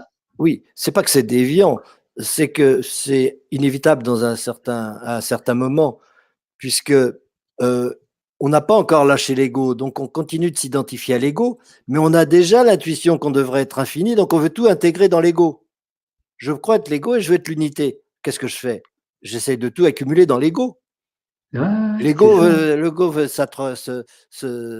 devenir énorme, devenir surdimensionné. C'est ce qu'on appelle la paranoïa. Je veux être tout partout, tout posséder, tout contrôler, etc. Tout Mais c'est cette diriger. envie d'unité qui fait ça aussi un peu, Oui, là. c'est l'envie d'unité. Toutes les maladies mentales sont des déformations de principes spirituels extrêmement importants. La paranoïa, le fait de vouloir accumuler, le fait de vouloir posséder l'autre, posséder la matière, posséder la planète, posséder tout ça, exploiter tout ça au maximum, c'est un sentiment d'unité, c'est un besoin d'unité. On peut dire que c'est des gens qui manquent totalement d'amour, où leur chakra du cœur n'est pas ouvert, bah, on peut le dire, mais il n'empêche que c'est des étapes de l'amour, des formes de l'amour. On est fait pour en sortir. Plus tôt on en sort et plus tôt on les aide à en sortir, eux, mieux c'est, évidemment. Mais c'est pas pour ça que ce n'est pas de l'amour. Mais quand toi, tu parles d'amour, c'est vraiment cette direction vers l'unité. C'est on essaie d'aimer, on essaie c'est ça l'amour, c'est d'essayer On essaye d'être un. oui, c'est ça, on essaie par tous les moyens qu'on peut, tu sais, on essaie d'être un par. Et c'est vrai que toute notre vie est basée sur ça, parce que là, nous, on est limité par notre corps, tu sais. Donc, on essaie de prendre, on essaie quand on mange, là, les gens qui n'arrêtent pas de manger aussi, là, donc c'est qu'ils ils vont. On veut se remplir. On a beau prendre du volume, on ne peut pas devenir infini. Donc, ce n'est pas la peine C'est d'insister dans ça, ce c'est sens-là. ça. Donc, quelle est la bonne façon de travailler avec ça, là, avec ce nouveau concept, là, puisque là, maintenant on comprend un peu là, comment ça fonctionne. Qu'est-ce qu'il faut, comment on fait pour intégrer de l'unité sans être pas en déviance, mais en utilisant des moyens qui sont moins égotiques, comme on dit là, tu sais. Oui, c'est une question de confiance. C'est beaucoup une question de confiance, c'est-à-dire une confiance que de toute façon j'y vais. Ce vers quoi je vais, c'est merveilleux, c'est parfait, c'est un amour de plus en plus grand, etc. On peut le méditer, on peut essayer de l'imaginer, on peut l'imaginer, il n'y a aucun problème. Et ça va faire du bien. Euh, on a on peut toujours aller plus loin dans la visualisation, dans la compréhension, dans la reconnaissance, dans l'imagination de ce qu'on sera demain. Mais ce sera toujours des formes d'amour encore limitées, évidemment, mais ce sera de moins en moins limité. On en rêve, on veut le vivre, etc. Ça, c'est un côté, c'est imaginer ce vers quoi on va, et puis se réjouir, toujours être dans la gratitude par rapport à ce qu'on a été. J'étais dans la séparation, j'étais dans la haine, j'étais dans la concurrence, j'étais dans la peur, j'étais dans tout ça. C'est merveilleux, parfait, excellent. Excellent, puisque c'est ça qui m'a amené là où je suis maintenant. Je ne vais pas m'en plaindre ou dire oh, j'aurais jamais dû vivre ça, oh, qu'est-ce que j'ai fait comme erreur, qu'est-ce que j'ai été nul, etc. Ça, c'est de l'attachement à l'ego. C'est parce qu'on s'identifie à son passé. Il n'y a pas à s'identifier à son passé, on est là maintenant. On est ici maintenant. Donc si je m'identifie pas à mon passé, je ne vais pas essayer de revivre les émotions liées à ces erreurs du passé. C'est pas des erreurs d'ailleurs, il fallait passer par là. Donc je ne peux que me réjouir d'être passé par là. Mais ça, c'est aussi une question de compréhension. C'est aussi une question d'avoir suffisamment médité sur la nécessité de tous ces niveaux d'évolution pour arriver là où on est. Il ne peut pas y avoir le haut de la pyramide s'il n'y a pas le bas. On va pas essayer de dire ah bah c'est le haut de la pyramide qui est bien, alors je vais supprimer le bas de la pyramide. C'est quoi cette pyramide? Ça n'existe plus. Ça marche pas. Non, non, ça c'est la première c'est la première c'est la base de tout, c'est cette compréhension hein, métaphysique évidemment. Je prêche pour ma paroisse bien sûr, mais je suis convaincu que c'est cela le plus efficace. Et après dans la pratique, il y a des techniques, mais les techniques elles existent. Il n'y a pas besoin de les inventer. Bon, tous les exercices dont on a parlé jusqu'à présent dans nos ateliers, ils sont tous utiles, ils sont tous intéressants à faire. Mais il y a des tas de techniques et de principes qui sont importants à manifester soi-même et qu'il n'y a pas besoin de les inventer, ils existent. Et en particulier, il y a deux groupes de techniques qui sont, à mon avis, les plus évolués, les plus élevés, les plus utiles et les plus efficaces. C'est les accords Toltec, la pratique des 4 accords Toltec. Et tu peux aller voir ça sur internet pour nous les présenter si tu veux. Ouais. Et on est toujours intérêt à se les remettre à l'esprit. Et aussi ce qu'on appelle Ho'oponopono. Ho'oponopono, c'est une technique qui vient de Hawaï, qui est une technique de relation aux autres. De relation aux autres, justement, lorsque on considère qu'ils ont fait quelque chose de mal, ou qu'ils sont des gangsters, ou qu'ils sont des gens méchants, etc. Parce qu'en fait, cette relation à cela, c'est la relation à notre passé. C'est-à-dire que ces gens qui ne sont pas dans la même forme d'amour que nous estimons être, eh bien, on les considère comme méchants, comme mauvais. Et donc, on a tendance à vouloir les punir, on a tendance à vouloir les condamner. Eh bien, Ho'oponopono, c'est exactement l'inverse. Ces gens qui sont autour de moi, même si je les déteste parce qu'ils ont fait des bêtises, ou parce qu'ils sont méchants, ou parce que ceci ou cela, ces jugements n'ont pas lieu d'être. Parce que c'est la même chose que de juger les étapes antérieures de mon évolution. Ça voudrait dire pareil, je vais condamner les animaux parce que moi je suis un être humain. Mais ça veut dire quoi? Les animaux sont absolument indispensables aux êtres humains. S'il n'y avait pas plein d'animaux, comment il pourrait y avoir des êtres humains? Ça n'a pas de sens. Nous sommes là grâce aux animaux, comme nous sommes là grâce aux végétaux, nous sommes là grâce aux minéraux. On ne va pas les condamner parce qu'ils ne sont pas comme nous, ils ne sont pas de bras, de jambes, ils ne sont pas capables de fabriquer des ordinateurs. C'est des jugements qui n'ont pas lieu d'être. Eh bien, Ho'oponopono, c'est ça, en réalité. C'est que lorsque quelqu'un en face de moi me donne l'impression que j'ai des raisons de le juger en mal, en me disant ce qu'il a fait, c'est pas bien, évidemment, ça peut se faire aussi au niveau collectif, puisque Ho'oponopono, c'est aussi des tribunaux spirituels. Mais soi-même, chacun dans sa vie, on peut le pratiquer à titre personnel en se disant je suis le tribunal de mon passé. Qu'est-ce que ça veut dire ça? Je suis le tribunal de mon passé. J'observe mon passé, je considère ce passé comme étant des individus peu recommandables, des mines patibulaires, des gangsters, des gens méchants, etc. Tout ça, c'est mes passés en réalité. Si je suis dans le jugement et dans le mental, je vais dire il faut les supprimer, il faut les mettre en prison, il faut les punir, il faut les redresser, il faut leur redonner de l'éducation pour qu'ils redeviennent bien aussi bien que moi. C'est comme ça qu'on pratique la plupart du temps. On juge les gens Ouais. et en les jugeant, bah, qu'est-ce qu'on fait? On maintient la séparation. Évidemment, Ouais. on ne fait pas du tout l'unité. Alors que la relation unité-dualité, ça consiste à dire tout ce qui m'est antérieur fait partie de moi, c'est nécessaire, tout ce que je rencontre, c'est moi. Donc je fais l'unité. S'il y a quelqu'un qui ne me plaît pas et qui n'est pas bien, c'est moi, c'est mon passé. La seule chose que je peux faire, c'est remercier pour ce qu'il est, parce que c'est grâce à ce qu'il est que moi je peux être ce que je suis. Et s'il n'était pas là, je ne serais pas où j'en suis. parce que c'est mon passé. Comme les animaux, les végétaux sont mon passé. Et je les vois quand même, ils sont là. Ils n'ont pas disparu. Mes passés sont tous présents. Et les gens que je rencontre, c'est ou mon passé ou mon avenir. Toujours. Il faut que je vois les choses comme ça. Pourquoi mon avenir?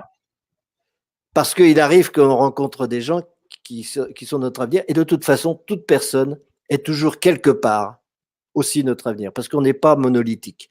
On n'est pas que la personne méchante que l'on juge. On est aussi en même temps un maître et quelqu'un qui est capable de beaucoup de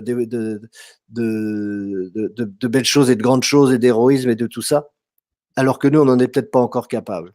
Donc, dans toute personne, il y a toujours un côté qui est notre futur et un côté qui est notre passé. Mais en général, on n'observe que le passé parce que c'est ça qui nous donne l'envie de les juger. Et ce qui est notre futur, on ne l'observe pas. En général, on ne le voit pas parce qu'on n'est pas encore capable de le voir. De même qu'on n'est pas capable de voir les anges, les archanges, etc., alors qu'on voit notre passé, eh bien, on n'est pas capable de voir dans l'autre en quoi il est notre maître. Mais des fois, on y arrive. Hein. Je ne dis pas toujours. Mais c'est ça qu'il faut voir. Essayer de voir en quoi l'autre est mon maître. Et pas seulement en quoi l'autre est mon passé et quelque chose dont je dois me débarrasser. C'est pas vrai que je ne dois pas me débarrasser de mon passé. Mais en général, c'est ce qu'on veut faire. Et c'est pour ça qu'on juge les autres. C'est pour se débarrasser de notre passé symboliquement, parce que c'est nous. Eh bien, cette pratique que je vous suggère, c'est justement dans toute relation d'essayer de ne pas considérer l'autre comme quelqu'un qu'il faut éliminer parce que c'est notre passé, on en a le plus grand besoin pour être ce qu'on est aujourd'hui. Donc remercier pour ce qu'il est, ce qui nous déplaît évidemment, puisque nous sommes en avance par rapport à ça. Ça ne peut que nous déplaire, ça nous rappelle nos erreurs, ça nous rappelle des choses. Parce qu'on a tous été des assassins, on a tous été des voleurs, des gangsters, des brigands, des violeurs, tout ce que vous voulez. Des vies, on en a eu des dizaines, des centaines peut-être. Et on a été sur des champs de bataille, on a été des traîtres, on a été tout ça. C'est normal, on ne peut pas y échapper. Mais c'est grâce à ça qu'aujourd'hui on ne l'est plus. Vous comprenez? Alors, eux, c'est justement ça, c'est notre passé. C'est plus dans le même décor qu'au Moyen-Âge ou à la préhistoire. Mais le décor, on s'en fout. Les sentiments sont les mêmes, les attitudes sont les mêmes, les relations sont les mêmes. Donc, ces relations, on les voit. On voit notre passé, on voit toujours notre passé. Quand je vois un chien qui veut me mordre, c'est aussi mon passé. J'ai été ça à une époque. Et c'est grâce à ça que je ne suis plus, qu'aujourd'hui je suis autre chose. Donc c'est pas facile du tout. Ça, c'est une difficulté, oui, ça c'est difficile d'aimer dans ces conditions-là. Et on peut. C'est ça qu'il faut rechercher en nous. En nous, nous avons cette capacité d'être dans la gratitude par rapport à ça, alors que on aurait tendance à juger à l'extérieur et à dire c'est pas moi, c'est pas bien, moi je suis bien, ça c'est pas bien. Et ben c'est pas facile, mais c'est ça qu'il faut rechercher. Alors, je ne demande pas à travers cet exercice de réussir à le faire tout le temps. Je vous invite simplement à rechercher cela, c'est-à-dire à essayer de percevoir cela, de, de vous dire finalement, cette crasse qu'on me fait, c'est peut-être ce que moi j'ai fait dans le passé. J'ai sûrement été comme ça. Et grâce à ça, je ne suis plus comme ça. Je ne le ferai plus aujourd'hui. Mais il a bien fallu que je le fasse pour aujourd'hui pouvoir m'en passer. Parce qu'on ne peut pas aimer d'un seul coup parfaitement. On est obligé d'évoluer, d'aimer un petit peu plus chaque jour. Donc voilà, j'essaye de, au lieu de juger brutalement en disant, toi tu es un méchant, tu as fait ça, nous te condamnons et nous te mettons en prison, nous faisons comme Ho'oponopono, merci. Merci pour ce que tu es, parce que c'est grâce à toi que je suis aujourd'hui ce que je suis. On dit aussi, heu heu, je t'aime, je te reconnais. Je sais que tu es quelque chose de parfait. Je sais que tu es une partie de moi. Donc je suis dans la recherche de l'amour. Heu, ce les 2 autres, formules, m'échappent. C'est très curieux, mais ça c'est aussi Excusez-moi. J'ai j'ai Annick ici qui me dit là, Rappelle-moi, voilà. pas possible, Rappelez-moi c'est désolé, pardon, merci, je t'aime. voilà, désolé, pardon. Oui, désolé, pardon, merci, je t'aime. Excusez-moi. Oui, désolé, ça commence par là. J'ai commencé par merci. Pourquoi désolé? Parce que je suis créateur de ça. Comment est-ce que cela pourrait être dans mon univers si je ne l'avais pas attiré, si je ne l'avais pas créé? C'est une obligation. Et je l'ai créé pourquoi? Parce que en présence de l'amour, tout ce qui n'est pas de l'amour remonte pour guérir. Ça, c'est une formule de Philippe Lahaut. Non, c'est possible que ce soit Philippe Lahaut, je ne me rappelle plus. Ou Renan Desniel, je ne sais plus. Il est possible que ce soit Renan Desniel, un éditeur qui ait enseigné cela. Mais bon, peu importe. Enfin, peu importe. Excusez-moi pour les personnes en question si je ne me souviens plus exactement. Mais en présence de l'amour, tout ce qui n'est pas de l'amour remonte pour guérir. C'est-à-dire que c'est vrai aussi dans nos relations. C'est-à-dire que si j'ai en face de moi quelqu'un qui n'est pas de l'amour, que j'estime ne pas être de l'amour, pourquoi est-il dans mon univers? Parce qu'il a besoin de guérir et qu'il a envie de guérir à mon contact. Donc à moi d'assumer cela et de me manifester en tant que maître par rapport à lui. Parce qu'il a été attiré par quelque chose dont il sait qu'il va guérir. Il ne le sait pas consciemment du tout. Lui, il croit que je suis un salaud et qu'il faut me faire ceci, me faire cela. C'est pas grave, c'est son jugement, ça lui appartient, ça ne me concerne pas. Mais moi, je sais que s'il vient, c'est parce que il a besoin de lumière. C'est exactement pareil que les entités, les morts, les coqs, les êtres qui sont dans l'invisible et qui sont des vibrations basses et qui vont se coller sur les gens pour essayer de guérir justement, pour essayer d'avancer, pour essayer d'évoluer. Elles ne le savent pas que c'est pour évoluer, mais elles en ont besoin et c'est pour ça qu'elles se collent. Quand on passe à côté d'un cimetière, c'est l'avalanche, hein. Tous ces gens qui voudraient bien qu'on les aide, qu'on les sauve, qu'on les fasse avancer, et cetera. Si on les rejette en se disant: «C'est nul, c'est des méchants, c'est dangereux» et cetera, bon, on a raté l'exercice. C'est pas grave, on le réussira une prochaine fois. Mais tous les gens qu'on rencontre, c'est la même chose. Ils viennent, ils sont méchants, ils nous trahissent, ils nous détestent, ils nous font des crasses et cetera. On va les condamner. Bah non, bah non. Désolé, je suis désolé que tu sois comme ça parce que en fait, j'en suis le créateur. C'est moi qui l'attire et puis si tu es comme ça, c'est parce que ça me permet d'être autrement. Si tu es méchant aujourd'hui, c'est parce que moi, ça me permet d'être gentil, je schématise. C'est grâce à toi, donc merci. Pardonne-moi d'avoir été ce que, pardonne-moi d'avoir eu besoin que tu sois comme cela et de susciter cela. C'est pas toi qui es responsable. Le but contrôle le tout. Le but contrôle le tout. Cela aussi bien moi que l'autre. On fait partie du même cheminement, on fait partie de la même évolution, donc on a besoin l'un de l'autre. Lui, il a besoin de moi, c'est pour ça qu'il vient, et moi j'ai besoin de lui parce que sinon je ne serais pas ce que je suis. Donc pardon, et donc ça, c'est un sentiment d'unité qui justifie de dire: «Je t'aime». C'est le résultat. Le résultat pour moi, c'est d'aimer et c'est ça qui compte parce que là, j'aurais réussi à aimer plus quelque chose qu'ordinairement je n'aurais pas aimé. J'ai donc progressé, donc j'ai grimpé un petit peu en vibration dans les niveaux vibratoires et donc je me suis un petit peu rapproché du but et ça veut dire que j'ai un petit peu renoncé aux freins qui m'empêchent d'évoluer vers l'unité. J'ai moins, mis en avant la dualité entre moi et l'autre, j'ai plus mis en avant l'unité entre les 2. Encore une fois, il ne faut pas culpabiliser parce qu'on n'y arrive pas du premier coup. Ce sera jamais parfait. On ne fera jamais l'unité, mais on essaye chaque fois de la faire un petit peu plus. Et c'est pas facile évidemment. C'est pas facile, ça n'empêche pas de se protéger, ça n'empêche pas de faire attention, ça n'empêche pas de ne pas se laisser faire, hein. Il y a pas de souci avec ça. Il faut que l'autre rencontre une résistance, c'est bien évident. Mais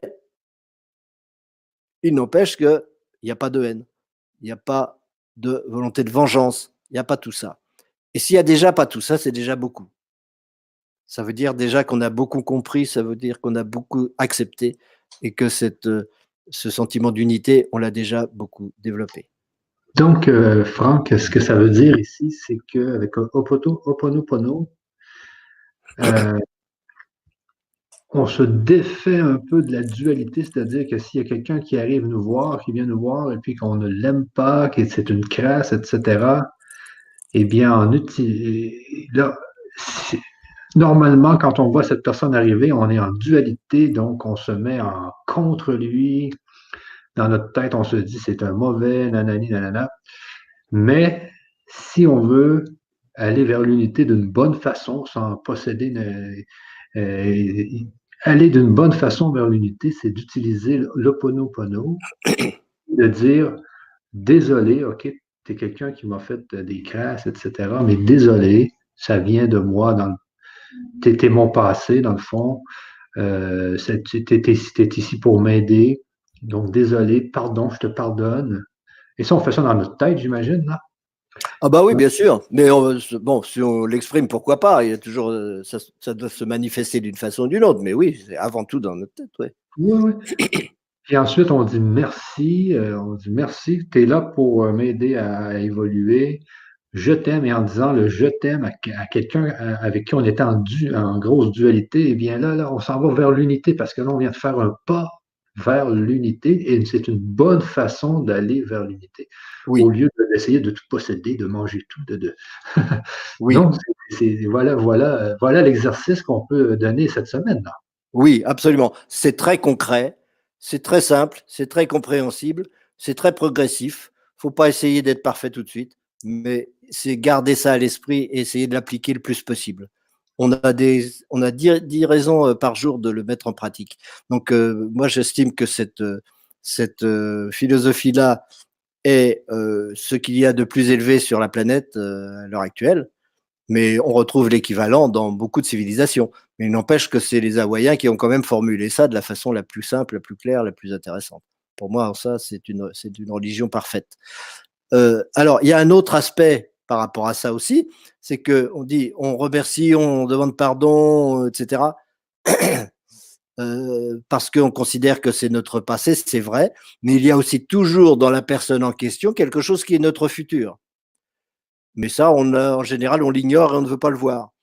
Mais il y a toujours aussi quelque chose qui est notre futur, qui est notre maître et qui va, parce que personne n'est complètement blanc, complètement noir, hein. On est toujours le thérapeute ou le maître de quelqu'un, l'enseignant de quelqu'un, en même temps euh, qu'on est enseigné par lui. Donc l'autre aspect existe aussi, et on peut aussi, si on est à l'aise avec cette histoire de Ponopono, parce qu'il y en a peut-être parmi nous, des gens qui nous écoutent, des gens pour qui la cinquième dimension est déjà familière, ils peuvent chercher aussi cet autre aspect de la question et voir en l'autre un maître. Maintenant, c'est pas l'urgence, et la première partie est largement suffisante. C'est l'affaire d'une vie. On peut toute sa vie essayer de développer Ho'oponopono, bien sûr, en toutes circonstances, et progresser dans cette direction-là, c'est merveilleux. Et ce qu'on admire chez les gens aussi, là, ça, c'est le futur. Ça veut dire que c'est le futur. Si une personne comme ça arrive, il y a des points qu'on n'aime pas, mais il y a certains points qu'on admire. Donc, ça peut être notre futur aussi. Si on voit que la personne, elle est une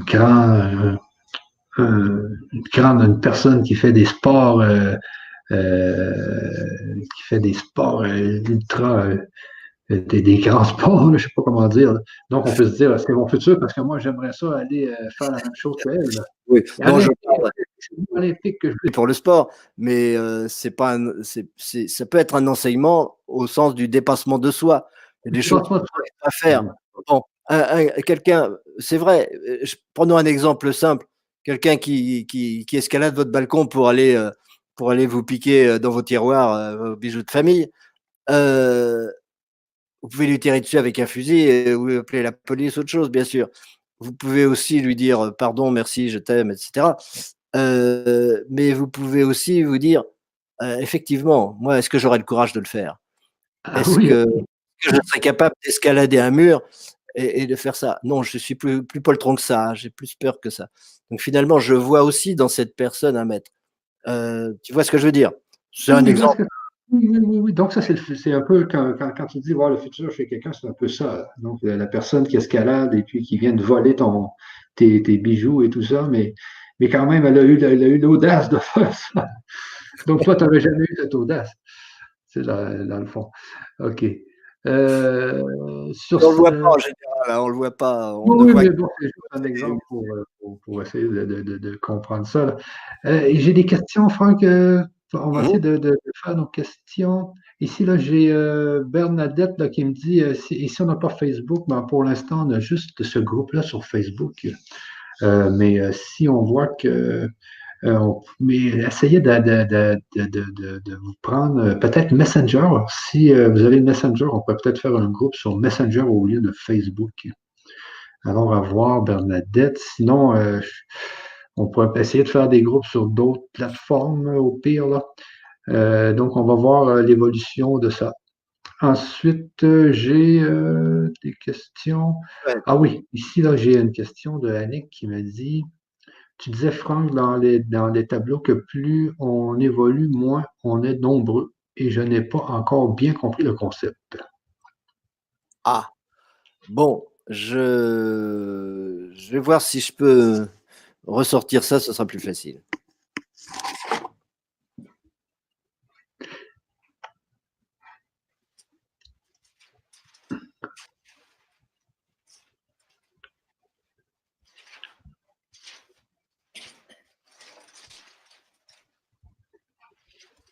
Entre-temps, je vous mets les 4 accords Toltec. Ici, on voit les accords Toltec qui sont au nombre de 4. Que votre parole soit impeccable. N'en faites jamais une affaire personnelle. Ne faites aucune supposition. Faites toujours de votre mieux. Donc, je vais revenir avec ça avec Franck tout à l'heure. Nous y OK, vas-y.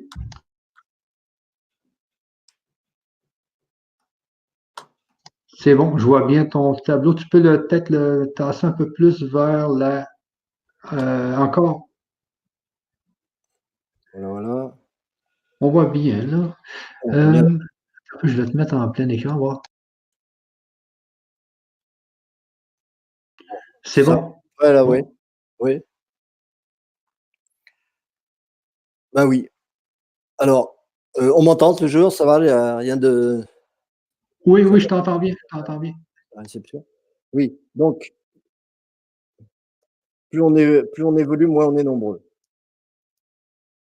Bon, c'est relatif, c'est dans notre perception, c'est dans notre relativité. Je suis un être humain, j'ai le dans l'illusion, parce que tout ça, toute l'évolution se fait dans l'illusion, bien sûr. L'absolu n'existe pas. Tout est illusion. Lorsque je suis un être humain, je perçois dans ma conscience d'être humain un nombre d'animaux bien plus important que le nombre d'êtres humains. Bon, là, c'est pas du tout proportionnel. C'est pas du tout proportionnel. Il y a des êtres humains, il y en a actuellement sur la planète 7 ou 8 milliards. Des animaux, il y en a 800, 1000 milliards ou bien plus que ça. Du végétal, la masse de végétal qui est sur la planète est 1000 fois, 10 000 fois, 100 000 fois plus importante que le nombre d'individus animaux, et ainsi de suite.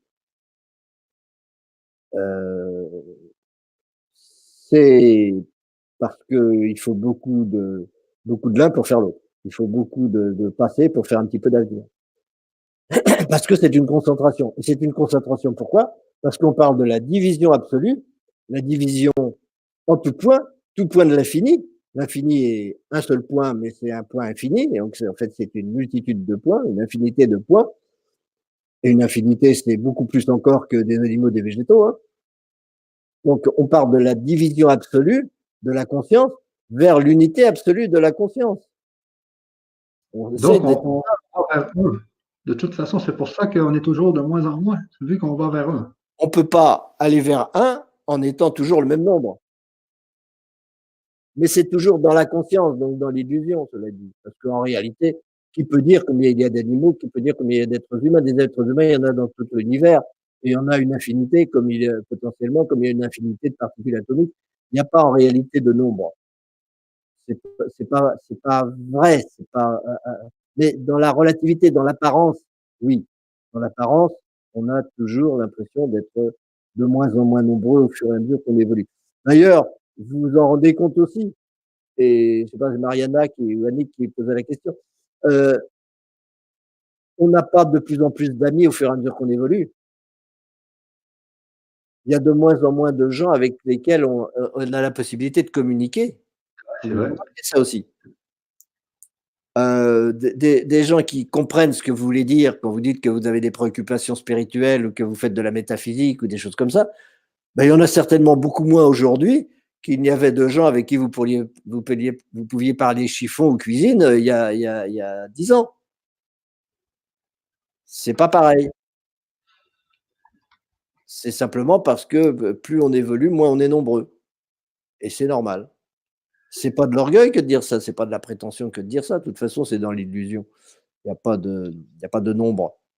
Mais c'est le sentiment que l'on a parce que, on concentre une quantité, on concentre une masse de l'énergie plus grande. C'est l'énergie qui se concentre.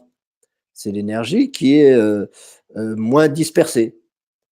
Et cette évolution va de plus en plus vite. Elle va de plus en plus vite au fur et à mesure qu'on se rapproche du but,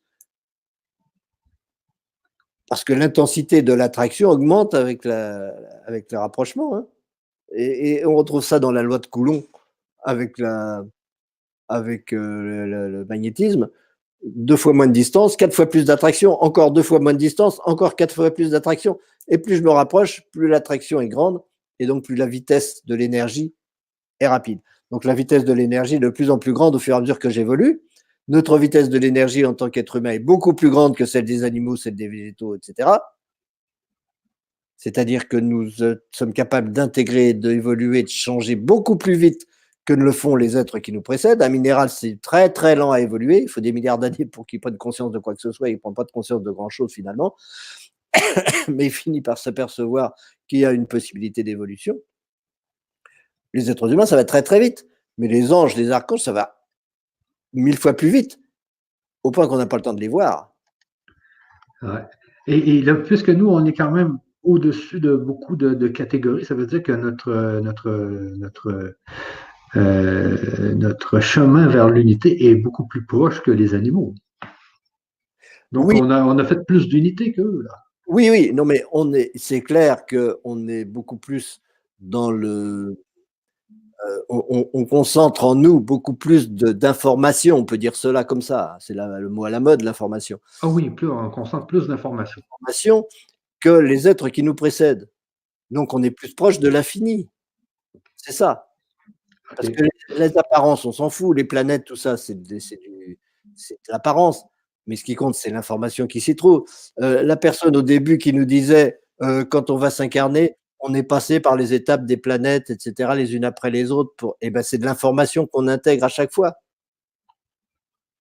Ah, On prend les caractéristiques de Jupiter, on prend les caractéristiques de Mars, et cetera.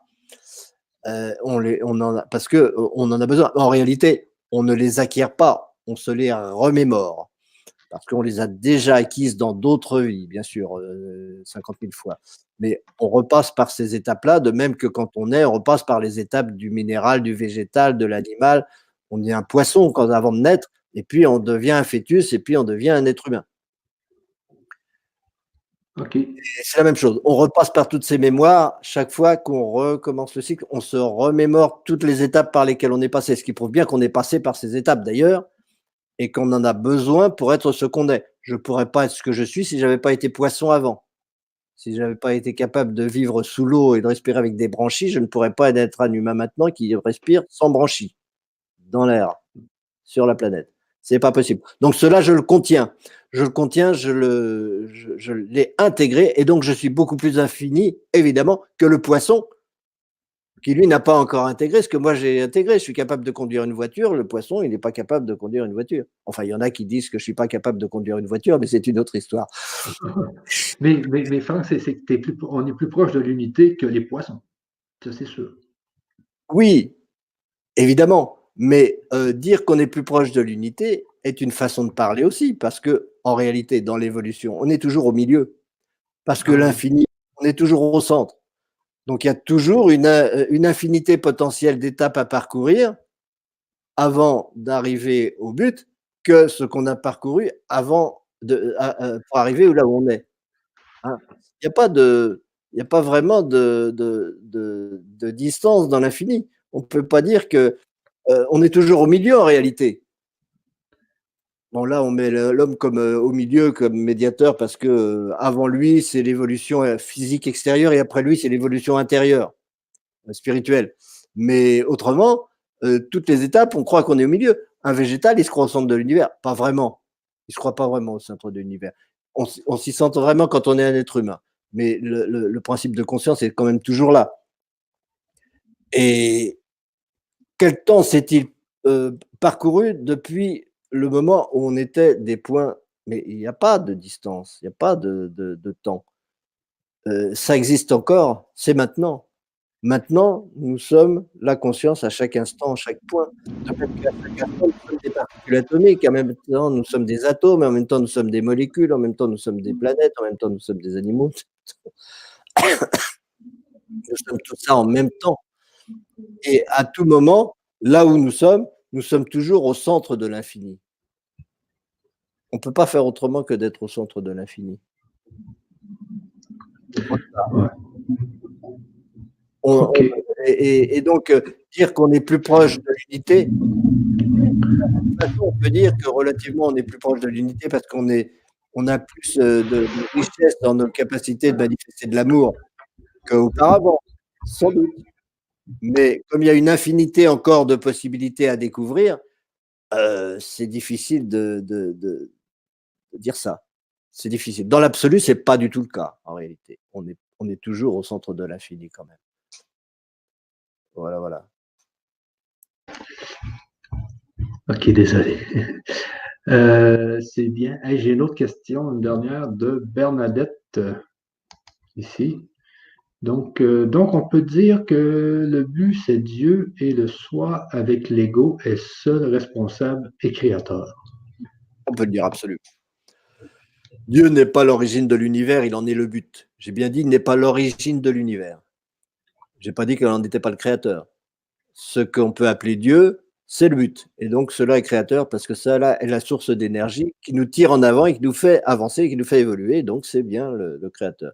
Mais ce créateur se manifeste au travers des filtres de notre ego.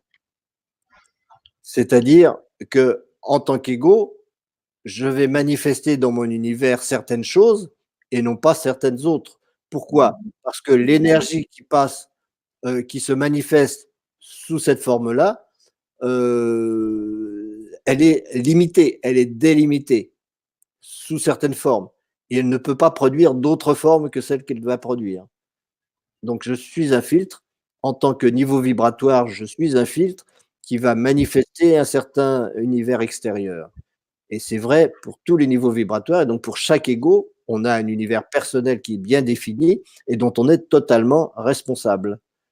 On peut donc dire que notre ego est aussi le créateur de cet univers, mais le créateur de tous les univers, c'est soi, et le créateur de nos univers personnels, c'est notre ego, c'est-à-dire l'attachement à nos mémoires, à ce par quoi on est déjà passé, toutes les informations qu'on a déjà intégrées. C'est cela le filtre qui va faire qu'on vit un univers plutôt qu'un autre.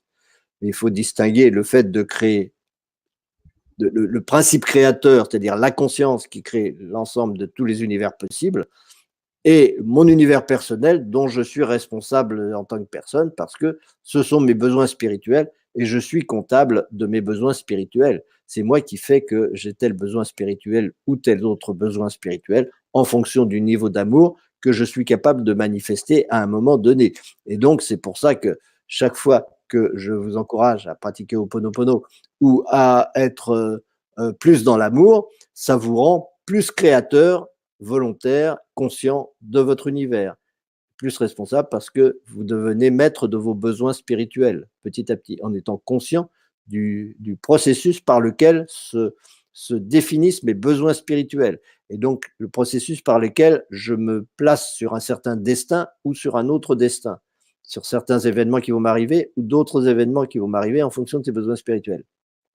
Et cela dépend uniquement de ma capacité de réaction aux autres et aux situations qui se présentent en fonction du fait que je les aime, que je leur demande pardon, que je les considère comme étant une partie de moi qui m'est nécessaire ou pas, ou que je les considère comme quelque chose d'extérieur, comme quelque chose que je dois éliminer, quelque chose que je dois posséder. C'est cela qui définit mes besoins spirituels. Donc mes réactions, ma façon de pratiquer nos exercices, sont déterminants dans le fait de créer notre propre univers par la suite. Ouais, très bien. Juste pour finir, Franck, parce qu'on avait parlé des 4 accords Toltec, là, moi je les ai sortis ici. Donc, il y en a 4. Le premier, c'est que votre parole soit impeccable. La deuxième, n'en faites jamais une affaire personnelle. La troisième, ne faites aucune supposition. La quatrième, faites toujours de votre mieux. Tu vois, ça, c'est les 4 accords Toltec. Oui. Parole impeccable, c'est ne pas mentir, évidemment. C'est ne pas mentir. Évidemment, pourquoi est-ce qu'on ment? On ment toujours par faiblesse, on ment toujours par désir de protéger son ego par rapport à quelque chose qui le menace dans ses habitudes, qui le menace dans son image, qui le menace dans des choses comme ça, dans les choses dont il estime avoir besoin. Et donc le le fait de mentir ou de ne pas, avoir une parole juste, provient de cette faiblesse-là.